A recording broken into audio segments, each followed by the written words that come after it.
For more on this and additional perspective, Andrew Ross Sorkin, co-anchor, Squawk Box, CNBC, New York Times columnist. Always enjoy your insight, Andrew. So let's sort of pick up where Tom left off, because I know you spent a fair amount of time yesterday on the phone with a bunch of CEOs. Beyond the numbers, we know what the markets did yesterday. Worst day since the start of the pandemic. Beyond the numbers, what are those CEOs telling you about where all of this might be going and what it could mean for the economy here and globally? Well, there's a grand game of chicken, which is really being played here, which is the administration is saying, bring back jobs. But the CEOs in America are saying, are these tariffs here to stay? Is this actually a negotiation? Or is something else happening? If this is actually the new era, a state of permanence, the tariffs are here, there might be a good argument to say, bring back those jobs and build those factories. But if you believe that this is a larger negotiation and that some of these tariffs won't exist in a week, 6 months, a year, or even 5 years, given the political calculus going on here, you might say to yourself, I'm not going to bring back those jobs because, as Tom just said, these factories, if you decide you're going to build a factory today, that factory is not going to come online for 3 to 5 years from today.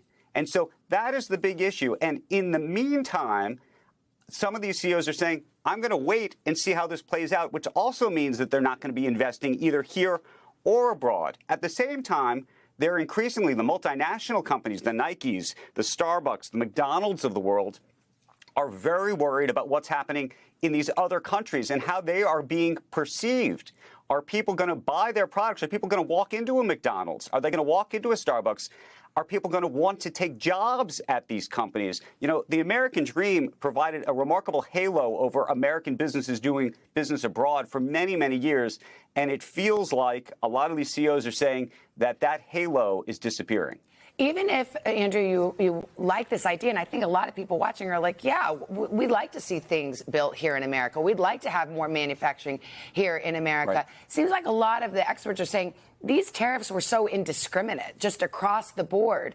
And so it wasn't exactly targeted to try to accomplish those goals. And now we're having a huge economic fallout. No question. And you look at a company like Apple as a great example of this. So that was a company that actually was making a lot of its products in China. They were told for the last several years, stop making your products in China. What did they do? They started to move the manufacturing to places like Vietnam and India. And now there are tariffs on places like Vietnam and India. And so there are some very big questions just about what these tariffs are about and fundamentally whether they're actually going to change the behavior of these businesses in a different way. And no matter what happens, this is going to take a very, very, very long time, literally years, to play out in terms of the true impact. Because, as we said, if you build a factory today, you're still not going to be talking about that factory being up and running for, a long time. So if we're using the house remodel, it's a long remodel. Yeah. It's years and years of it's a long project. remodel. Big Andrew, project. Thank you, Andrew. By the way, quick programming note. We mentioned CEOs. Andrew sitting down with one of those CEOs, Microsoft's CEO today, getting his take on these tariffs, the economy, and the tech giant's 50th anniversary as well. You can catch their exclusive conversation live at 2:30 Eastern on CNBC. Hey, thanks for watching. And don't forget, you can catch the Today Show every morning on NBC or take Today when you're on the go. Just follow the Today podcast on Apple Podcasts, Spotify, or wherever you listen.